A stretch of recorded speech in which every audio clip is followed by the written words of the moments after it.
past the clouds, over the dark night.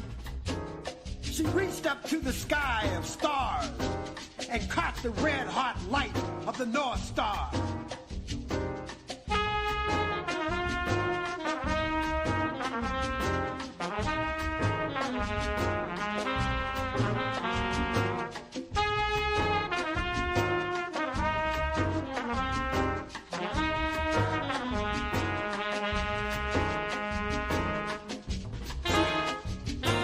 Opened the earth, walking with blood-soaked feet.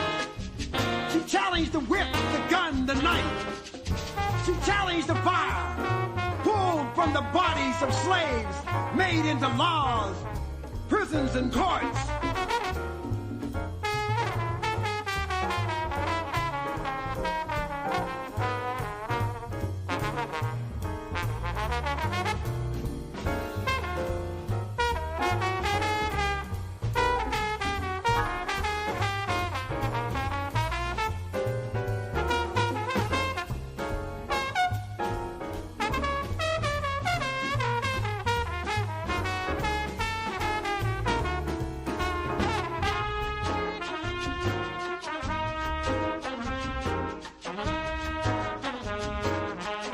Screaming white-hot flames and agony, she challenged millions of headhunters, dragging and ripping apart impossible tender moments of time, shipping vessels of history, ancient history, destroying the fabric, the godlike claw of destiny, of a people, with a gun, a knife, a cannon, building the hideous wall of blood called slavery.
She challenged it with burning eyes and black skin.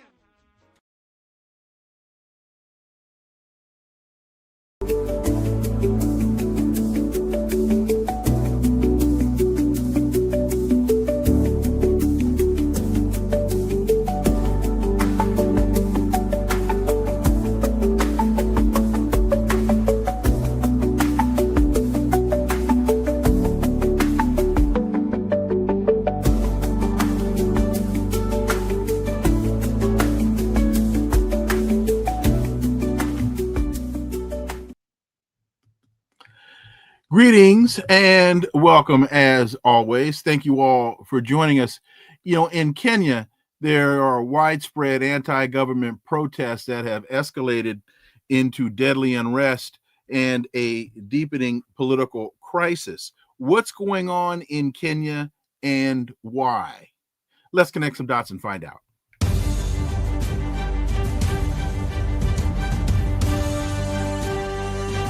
Connecting the Dots with Dr. Wilmer Leon, where the analysis of politics, culture, and history converge. Welcome to the Connecting the Dots podcast with Dr. Wilmer Leon, and I am Wilmer Leon. You know, with each show, my guests and I provide insight and analysis into current events and the broader historical context in which most of these events take place.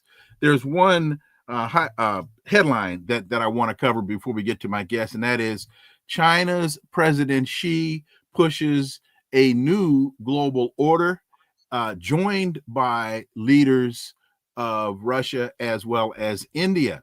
President Xi today pressed his vision for a new global security and economic order that prioritizes the global South in a direct challenge to the United States during the summit that included leaders from Russia and China and a lot of other countries. Quote, "We must continue to take a clear stand against hegemonism and power politics and practice true multilateralism," President Xi said as part of his address today. And we'll talk about that in a few minutes. On today's episode, the issue before us is thousands of people in Kenya have demonstrated against corruption and police brutality, clashing with police.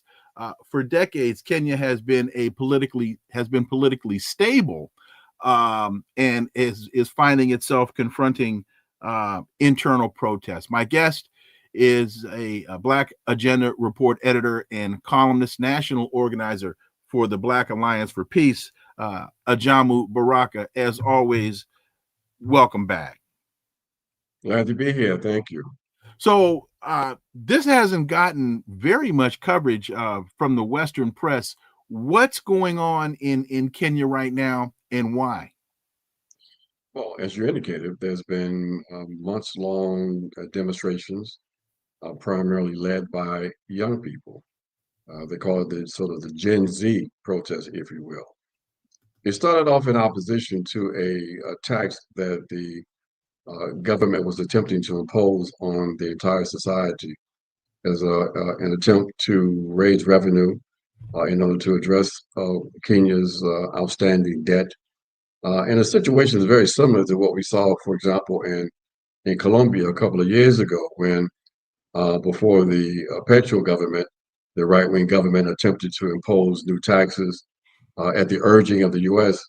on the Colombian people in order to address the debt situation, to be in a place to service their outstanding debt to Western lenders, primarily to U.S. lenders. And there was a revolt in Colombia. Well, the same thing has occurred in Kenya. Of course, the peaceful demonstrations that were organized by young people were soon met by the Ruto government with bayonets and bullets, and they drew blood. People lost their lives, and that only intensified the opposition. So even though the government quickly or at some point reversed itself on the tax, at this point now the people are mobilized and they're angry, and they began to address the broader issues of governmental corruption. They began to raise questions about the role of Ruto in its relationship to the United States of America. Is the decision made by the government to provide Kenyan citizens in the form of a police force to in essence, invade Haiti on behalf of the U.S. and the Western powers. Many people felt that was an undignified use of Kenyan citizens, and an example of the loss of sovereignty that Kenya was negotiating away vis-a-vis the United States of America.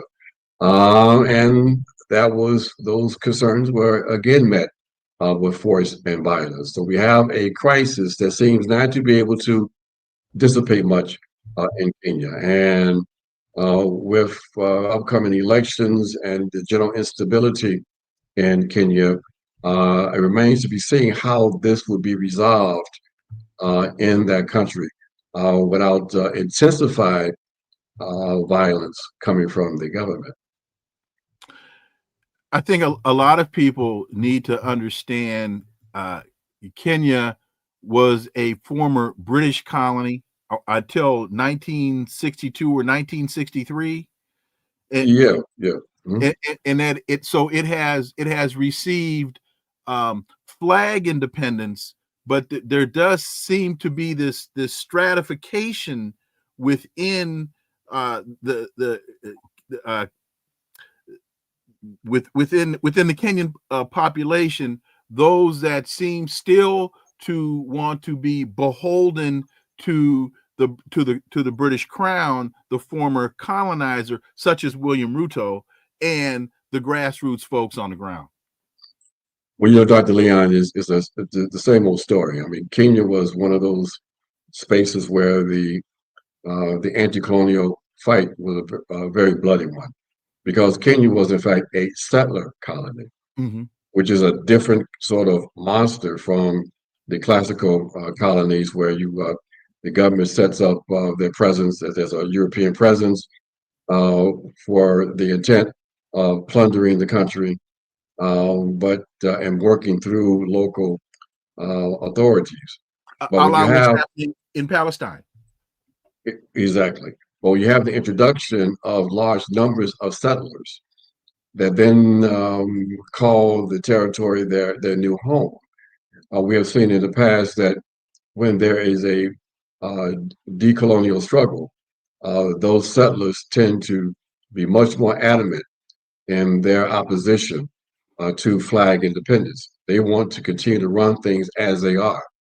And so you had the Land of Freedom Party, the so-called Mau Mau, that rose up against the British and engaged in a pretty bloody independence movement. Eventually, of course, there was a compromise. They put in place a new government, and that government played the role that many governments across the continent played. They become a buffer between the colonialists and the people. The economic relationships remain basically the same. The exploitation and the plunder of resources, the exploitation of labor continues, but the people in charge politically are the people who look like the people who are being plundered, the citizens of Ghana, the Africans of Ghana. That class that assumes flag independence becomes what we refer to as a comprador bourgeoisie. Their new class status, their status as a ruling class, is primarily dependent on the relationship that they maintain with external powers, with the former colonial entities, and with other Western powers, including the U.S. So this comprador is something that we see that has developed across the African continent. And these compradors, because again, they are dependent, their existence and their privilege is dependent on their relationship they have to the former colonialists. They fight very hard to maintain that relationship, to maintain relations as they are, because they understand that if there is a shift of power to the masses, to the people, that their time or in their privilege is up, basically. So that's what we're having in Kenya, intensifying class struggle. When you look at from a geopolitical perspective, when you look at where Kenya is located, who it borders, South Sudan, Ethiopia, Somalia, there's, as we know, a lot of tension in the region. Does that regional tension have any impact on the domestic dynamics of the country? It certainly does. I mean, what you're referring to basically is the balance of forces, the political balance of forces in that part of Africa, the entire Horn area, and further to the west. That's basically in play. That is being there are contending forces. That's what we see, for example, an intensification of U.S. bombing, drone bombings, and missile strikes by the U.S. in Somalia, and we see that the struggles in Sudan have intensified with a nefarious role being played by the U.S. government and other Western and Gulf state nations in that part of the world. So, and we remember that there was a very intense war that many people don't even know about that took place in Ethiopia, where more than 600,000 people died between 2000 and 2023, 2021 to 2023. So yes, this is a place where all of the contradictions between that emerge when you have the continuation of colonial rule and neo-colonial regimes in place, and the people who are attempting to exercise sovereignty, who are attempting to shift power to themselves in order for them to transform their lives, that we have this intensification of violence, violence that is sustained though as a consequence of support that these neo-colonial regimes receive from the colonial powers. In this case, primarily from the U.S., but the British are playing a very nefarious role also. When you look at the Kenyan economy, they have a fairly diverse export.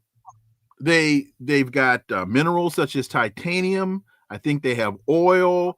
They have a very robust agriculture production.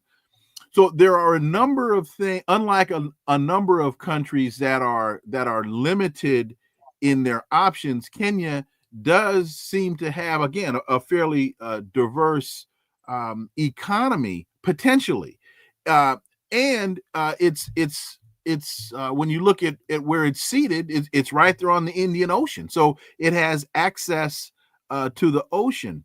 So are the problems so as the younger Kenyans look at their circumstance, are they saying to Ruto, you're just greedy and you're not sharing with us the wealth that's being generated? Are they saying to him, you're mismanaging this whole thing because there's a lot here for everybody, and for whatever reason, it's not being generated? Where is the contradiction here? Well, the analysis being advanced by many of the young people is an analysis of the structural relationships between Kenya and the foreign capitalists that control the economy. And so they say that it's not just Ruto, but it's the continuation of that colonial relationship. Okay. It is the imposition of a colonial capitalist system that has exploitation and the squandering of their resources baked into its DNA. And so they're not going to focus just on the individual, the personality of the current president. They're raising some fundamental structural questions. And that's what makes us so much of a threat to the Kenyan authorities, because they will love for it to just be something at the level of personality, as opposed to the very critical analysis being advanced by forces like the Kenyan Communist Party, Marxists. That's one of the central elements, one of the central forces in this rebellion. And so that is also why they have been responding, that is the authorities, with such intense aggressiveness against these forces, because they sort of see this as a potential existential threat to their class interests. When we look at the internal dynamics of the country and the protests that are taking place, is there a galvanizing figure, an organizing figure, a la Traoré in Burkina Faso? Is there someone who, if change were to come about, could step in, or based upon the way that the United States loves to manage things or mismanage things, would there be a power vacuum that would be created, and the direction of the politics could go a number of different ways? Well, that's a very interesting question. I think people on the ground in Kenya would probably argue, and for my analysis, and as you know, I was just in Kenya a couple of months ago. Mm-hmm. Two things. One, there is no particular figure, no charismatic leader that this struggle is being organized by, or is sort of the galvanizing figure. Mm-hmm. This is a very sophisticated struggle that's taking place, being pushed by various organizations. And so they recognize that there's real limitations when the struggle is not grounded in the objective interest of the people, as opposed to being sort of mobilized and influenced by charismatic individuals. So this is a rebellion, a struggle based on ideals. It's based on serious analysis. And so if the struggle continues and the people continue to galvanize power for themselves, and there is in fact a collapse of the government, then these various organizations that are part of this struggle, and we talked about it being the so-called Gen Z. Now, they have, of course, been a very important spark in the opposition, but it's very much a cross-class opposition in Kenya.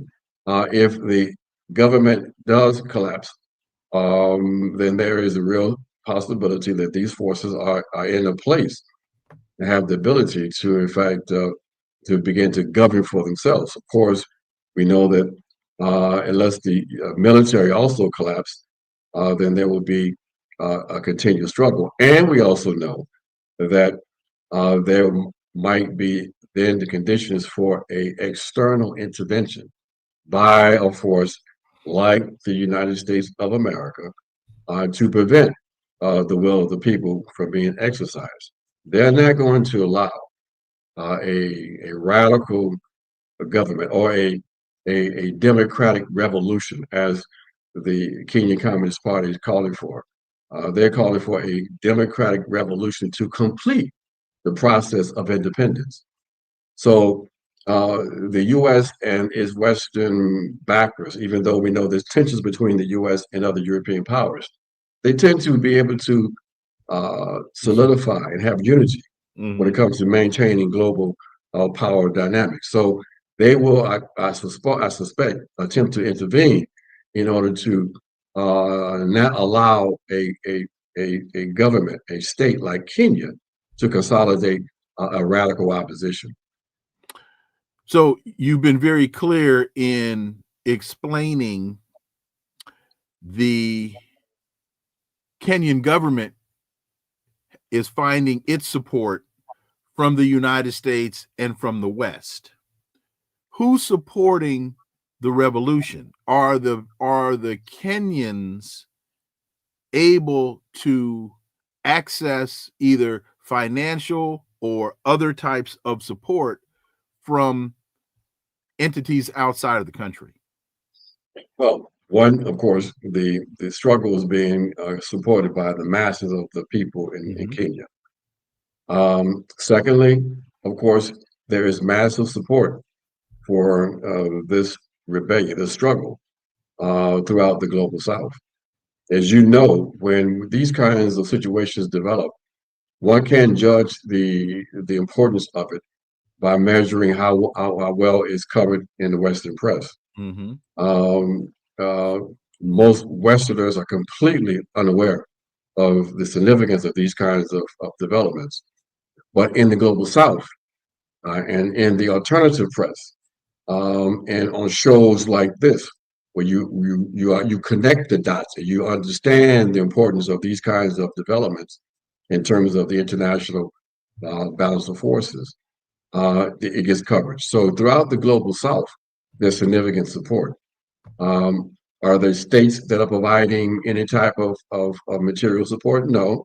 This is a internal, independent struggle by the masses of the people, based on the interest of their own people.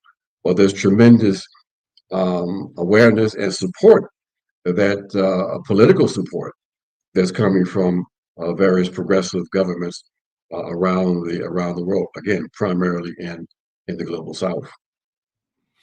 You mentioned the Western media coverage, and there's been very, very little. I have here a piece from NBC News. This is back from July at least 10 killed, and Nairobi locked down as police in Kenya clash with protesters. Protests over brutality and poor governance have been raging for weeks. I find that narrative interesting because that's not as Ruto-centric or Ruto-favorable as many would think. Let me ask you that, and with your just having come back, what was your sense? What was your feeling about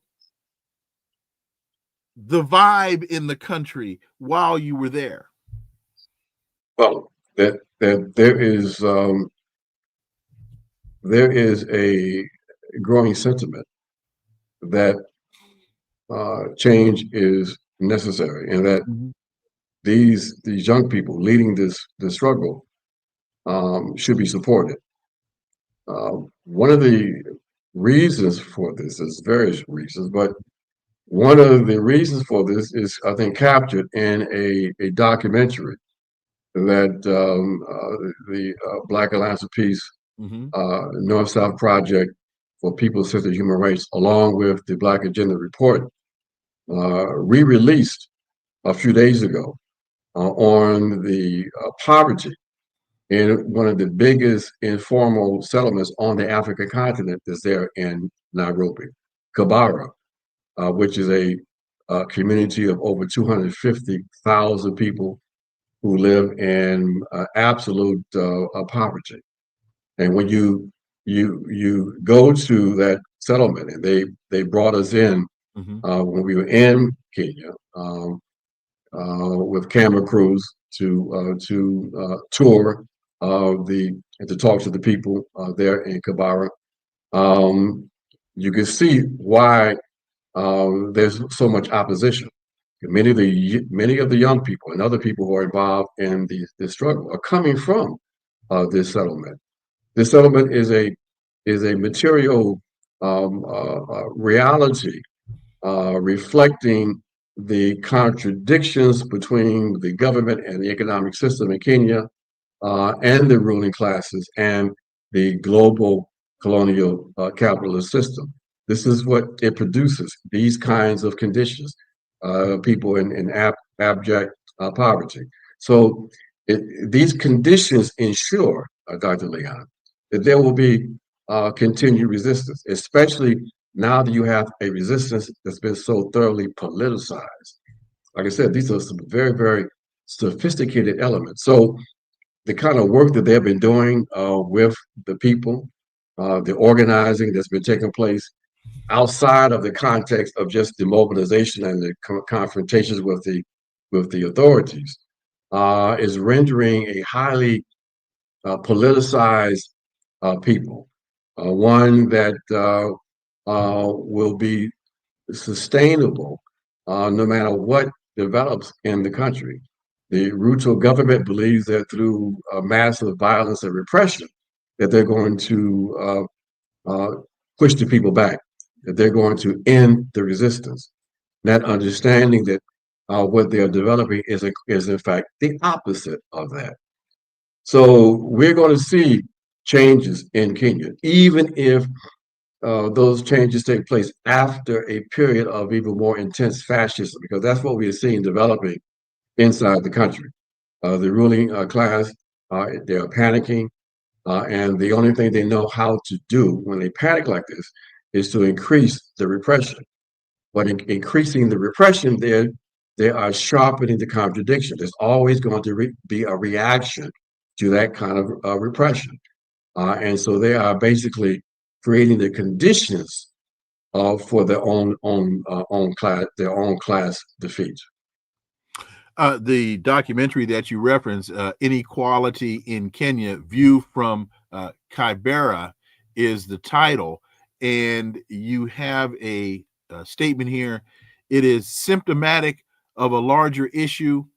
Well, poverty is a artificial creation. It is symptomatic of a larger issue because despite Nairobi being the wealthiest country in Kenya, contributing 27% of the country's GDP, 60% of its 5 million residents live in squalor across 200 slums.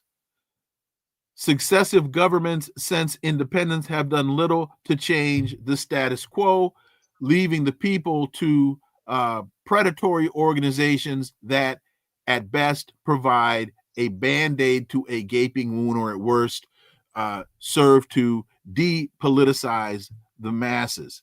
60% of a population living in squalor across 200 slums, obviously that's unsustainable, particularly in an environment where I would say people in Kenya are looking at what happened in Niger, what's going on in Burkina Faso, what's happening with the Alliance of Sahel states. And so I can only imagine that they're looking at those realities and saying, as Charlie Parker would say, now's the time. And what about us? Exactly, Dr. Leon. And one thing to point out too, that in Kibara, the life expectancy is 30 years old. Wow. 30 years old. So yes, these are the kind of conditions that spark people to rebel. And as you said, this is the vibe, and this is what the people are seeing. They are not only seeing their conditions and seeing how the government is responding to their resistance, but they're being inspired by developments in other parts of the African continent and indeed across the planet. You see, once people understand that they have the ability, the potential power to transform themselves and their conditions, it becomes impossible to completely suppress them. And that's why the enemy, that's why the colonialists and the capitalists try to undermine the morale of the people. They want the people to believe that they can't win, that things are the way they are and they will stay like that forever. That all you can do is hope for some surface reforms or for some individuals to get to rise through the muck and can demonstrate that the system works because they're rich or whatever, But the people are not falling for that. When you have engaged in real struggle and you see the potential, you see how people transform themselves through struggle, it becomes impossible for the people to be defeated. And so that is the dilemma that the Kenyan authorities have on their hands, that you're not going to be able to suppress this. Even if you can temporarily suppress it through martial law or whatever, there will still be resistance. And this is what is happening across the African continent. Africa is on the move. On the continent, African people throughout the African world are on the move. And indeed, the anti-colonial struggles are intensified, with the most intense of these struggles being the struggle for national liberation in Palestine. And so the only way that the racist Israeli fascists can contain that is through the intensification of fascism, through mass murder and the attempt to exterminate. The extermination campaign in Kenya was a model for what we're seeing today unfolding in Kenya. Whenever you have a settler colonial project, and where the people are less important than control of the land, then you have the formula, the recipe for genocide.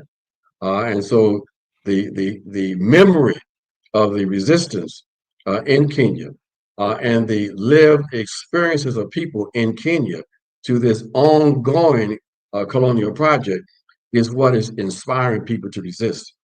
And that resistance is being seen by people across the African continent, and they are in fact being motivated, and especially when they recognize and see the role of these young people.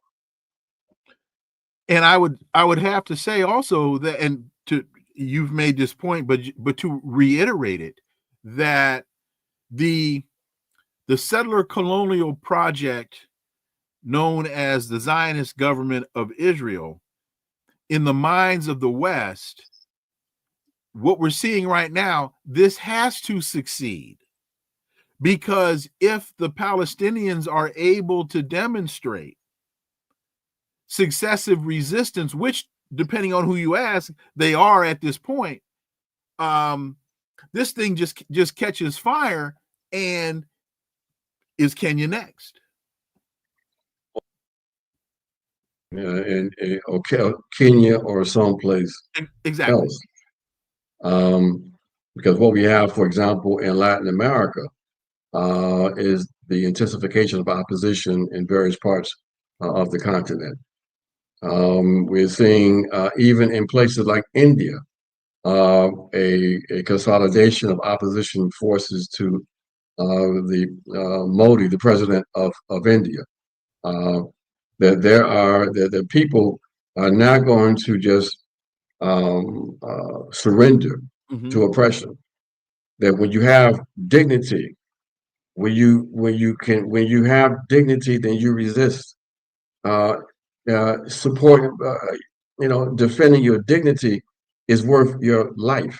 And when people embrace those kinds of ideals, it becomes impossible to defeat them. And that's what we're seeing across the colonial world. And it's happening, Dr. Leon, because people are beginning to recognize that there's no alternative, that this present colonial capitalist system is structurally unable to address the problems of poverty and exploitation, of climate change.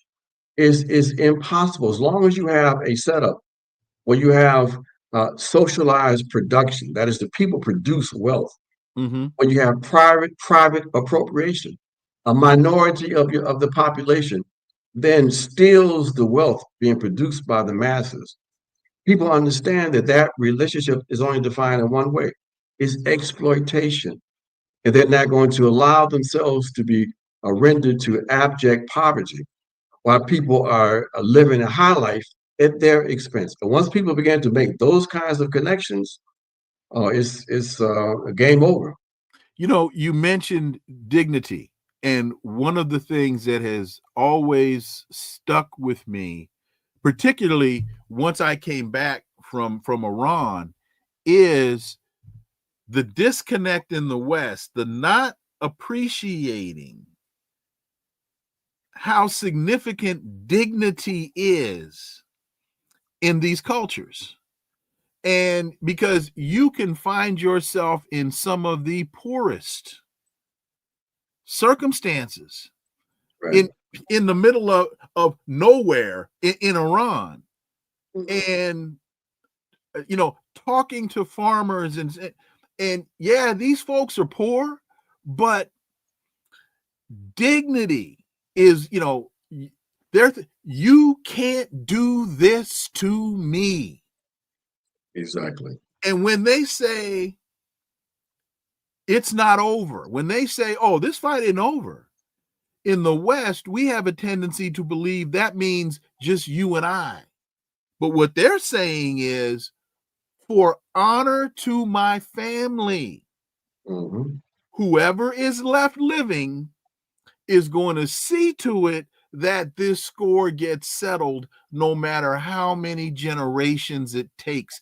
And in the West, we don't appreciate the significance of that and the depths to which that resonates within a culture. Is that hyperbole on my part? No, it's not, because you hit the nail on the head in terms of how do we explain resistance and resistance over generations. Thank you. If it's not informed by that commitment to dignity, that commitment to liberation. People can't explain why is it that in the United States of America that we still have young people who will at some point in their lives decide that they're going to resist. When they become aware of our history of resistance, then they are prepared then to continue this battle. They're not going to surrender to an enemy that violates our dignity, that undermines our history, that does not respect our culture. For them and for all of us who are fighters, it is worth our lives to resist and to fight for our dignity, not just for ourselves, but for the generations coming after us, because the sacrifices that were made for us to just survive, it produces a responsibility. That is not about us advancing our individual selves. It's about continuing this fight because people didn't sacrifice just so we can take advantage of the small victories that were made, the spaces that will open up. This was done to allow for us to collectively advance our forces and move toward ultimate liberation. So yeah, this is the force that animates resistance. This is what we see in Kenya. This is why they have not been able to destroy the Cuban Revolution after more than 60 years of embargo. Mm-hmm. This is why the Palestinian people say that as long as we are alive, we resist. We know they want us dead. And even if they open up the gates at Rafah or whatever and said, Palestinians, you can leave. What they don't understand is they still won't leave. Mm-hmm. They understand the connection between themselves and the land, and they're not going to compromise their dignity, even if it means their lives. That's why This the is right what- of return is still such a big. People would look at this and say, "Why would anybody want to go back there?" But the right Exactly. of return is still a significant issue with the Palestinians. The Palestinians, the people of Katrina. Mhm. I was just in New Orleans and Mississippi last week, the week before, and this right of return Mhm. that we talked about when Katrina first went down Yep. is still in the hearts of the people who are still displaced 20 years later. Then you had ethnic cleansing in New Orleans, in other parts of Mississippi, and people want to come home, but because these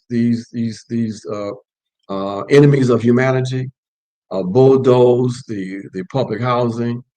Uh, they made New Orleans a new neoliberal experiment. They shut down public housing. They shut down the one of the most effective and biggest public hospitals in the country, Mhm. Charity Hospital in New Orleans. They shut down the schools and basically privatized the schools. Um, but the people are still resisting and they still are demanding and still trying to make their way back home. Let's switch gears for a moment and let's talk about the Chinese, the Shanghai Cooperation Organization. They're holding their summit, and China, Russia, leaders of China, Russia, India, and 7 other nations are in northern China for this annual summit. And it's the circumstance in Kenya that to me is a clear example of what President Xi is talking about when he talks about we must continue to take a clear stand against hegemonism and power politics and practice true multilateralism. Ajamu. Yes. I mean, basically, this is being perceived as a position that challenges the global order as it presently exists. That instead of zero-sum wins, that you replace that with cooperation. Mm-hmm. That instead of war and violence to solve disagreements, you have cooperation.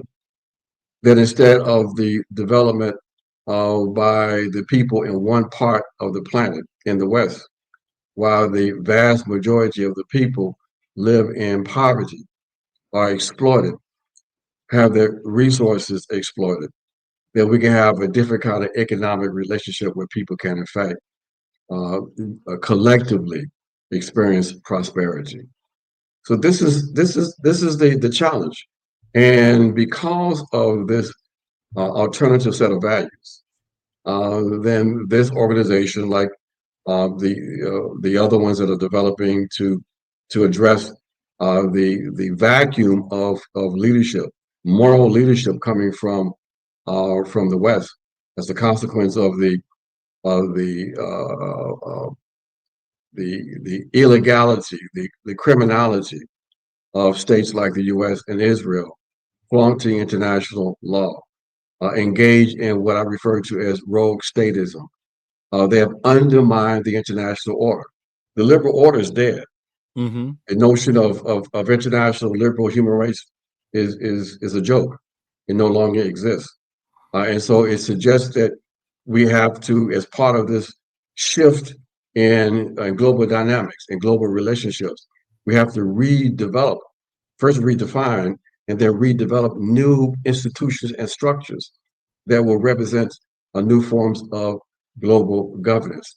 The Shanghai Cooperation Organization is one of these efforts where this kind of conversation is in fact taking place. But it's taking place other places too, like the ALBA process in South America, where states are trying to find ways to cooperate among themselves to develop a new region where we engage the issues that are producing poverty. Again, those issues being this backward colonial capitalist system. So yeah, this gathering is very important. You remember, Dr. Leon, not too long ago, this Eurocentric nonsense. Where they were saying that the Russians were being isolated. Yes. Because the Western powers were basically attempting to isolate them. Well, wait a minute. They even said last week or whenever President Putin went to Alaska that Donald Trump was validating Putin on the world stage, as though he needed some type of validation. Go ahead. That's incredible. That's the psychopathology of white supremacy. It's a narcissistic disorder. Mm-hmm. This 10% of the population, who do you all think you are? It is really pathological. Here you have right now, and with the Shanghai Cooperation Organization, you got China, what's that, 1.5 billion? Mm-hmm. You got India, 1.4 billion. You got the Russians representing the largest landmass, largest nation on the planet. What these people? This is 3 billion people. You know, this is, and you look at BRICS. BRICS has 40% of global GDP and more than 40% of the world's population. You know, the ones who have been isolated and is self-isolation are in fact the Western powers. Your time is up, and they know it, Dr. Leon. That's why they are engaged in such irrational behavior. That's why they have embraced the only instrument that they understand, which is force and violence. That's why they are now representing such an existential threat to the rest of us, that they are prepared to, in essence, blow up the world in order to maintain their hegemony. President Xi says we've got to abandon the notion of dominance, of hegemony.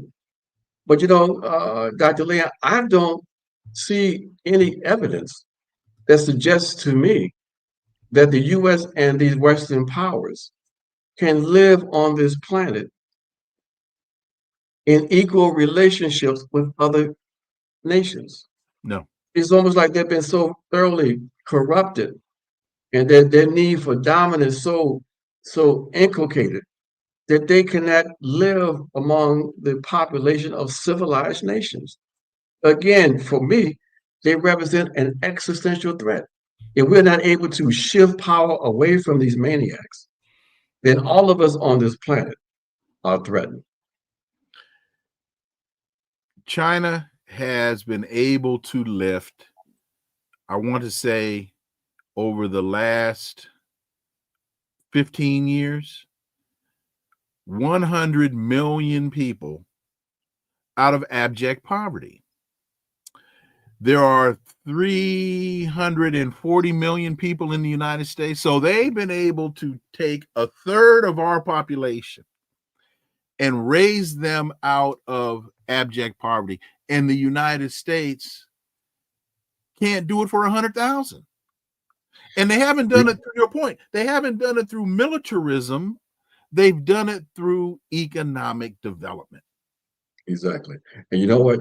Because we're dealing with such incredible numbers, sometimes those numbers can mix us up. I think, Dr. Leon, that number you just shared, 100 million, I think that's low. I think Probably is, but it's easy. I think the numbers are more around 800 to 900 million people.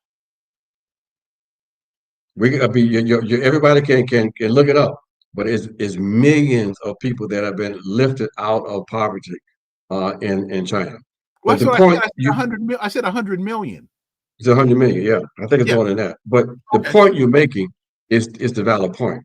That basically you have a system that's been able to transform the lives of millions of people in China. And that is the significant point. And that is the model that so many people around the world are taking a look at. And that's why it's such a threat to the Western powers, because they see the Chinese system and the Chinese road to socialism as an existential threat for capitalism, which it probably is. Which and to those watching this, I'm not saying that the United States should become China. What I'm saying is China's success is a model that can be utilized to bring about change in this system. The problem is capitalism, unbridled capitalism, is what's at the helm here, which is why we continue to sail in the direction of the iceberg. Exactly. And that's a realization that the young people in Kenya have come to, that the revolutionaries in Cuba already understand, and that most people throughout the world who are struggling to transform their conditions, who are struggling to defend their dignity, understand today that in order to do that, we have to have new forms of societal organization. That this capitalist system that has exploitation in its DNA has run its course. It is an anachronism, and that this ideal that a small minority of the population should be allowed to accumulate incredible wealth at the expense of the rest of us, that politically and morally it is unsustainable. But we recognize also too that beyond just the analysis of those contradictions, that this minority is prepared to fight and fight ferociously to maintain their privilege, which suggests to us what we have to do. We've got to be prepared to fight, Dr. Leon. They have declared war on us, and we have to fight for our people. We have to fight for consciousness, because the one of the most effective instruments they have is the ideological instrument. As long as they can replicate themselves in the minds and consciousness of millions of people around the world, those people will undermine their own interests. They will believe in the possibility of them being an individual that can, transcend the system, and so it becomes a horrific fight that we have to engage in. But we have to engage in it because if we don't shift power from these maniacs, as I said over and over again, we're not going to be able to survive on this planet. Can you give me 3 more minutes? I know you're. Yes, sir. Yeah, we got 3:55. Yeah. Okay, because to your point about we are under attack, they have declared war on us. Last week, I was talking about this whole idea when you listen to people such as Russell Vought and others, that we're in a post-constitutional America. And the ultra conservatives believe in this idea of a post constitutional America. Do you have any thoughts on what signals they send with that language? Well, I think what the signal they send is basically that they are acknowledging that they have basically jettisoned all constraints that the Constitution may have imposed on the ruling class, all of the rights that people supposedly have under the first 10 amendments to the Constitution, and that they have embraced the notion that might makes right.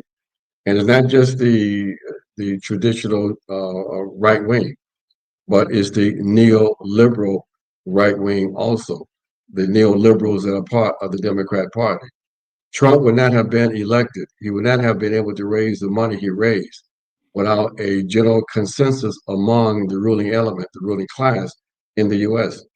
They recognize that liberal values, liberal commitments to things like human rights are now a yoke around their necks, their ability to maintain their dominance, that they are prepared to fight, and it means undermining civil liberties or human rights. So be it. That is the era that we're in right now.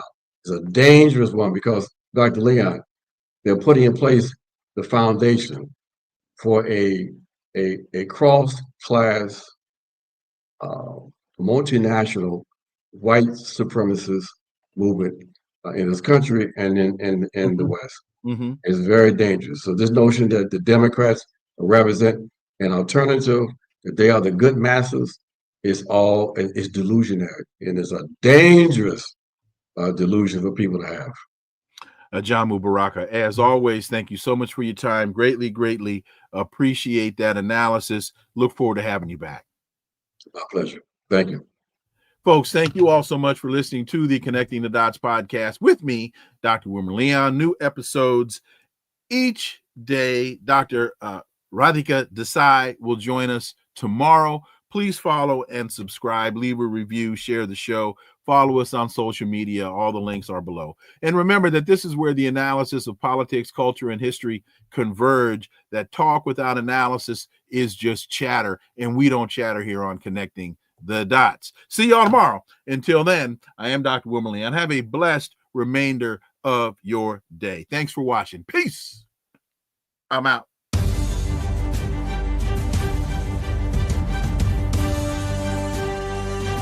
Connecting the Dots with Dr. Wilmer Leon, where the analysis of politics, culture, and history converge.